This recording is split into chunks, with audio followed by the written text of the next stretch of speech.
За обичните луѓе и малите проблеми се големи и нерешливи поради игнорантскиот однос што кон нив го имаат институциите на системот.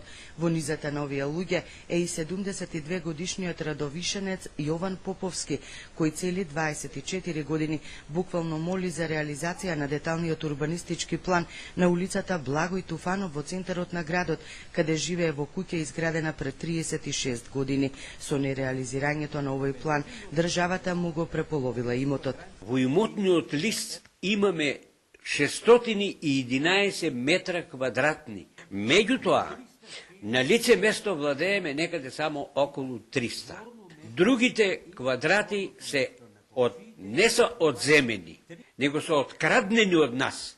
Државата ги откраднала и ги додела на некој друг. Тони хартија потрошил за молби и жалби, што ги испратил до сите надлежни институции. Одговорот бил ист: Јоване во право си, но правдата се уште не стасала кај него.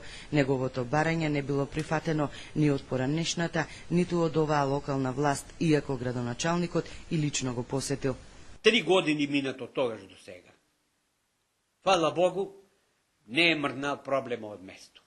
Проблемот го потврди и градоначалникот, но го посочи дека бил заглавен во судските лавиринти. Последната информација ми е дека е во судски лавиринти некаде и од тие причини не можем да дадам конкретен договор. Јован најави жалби и до меѓународните институции за да ја истера правдата до крај.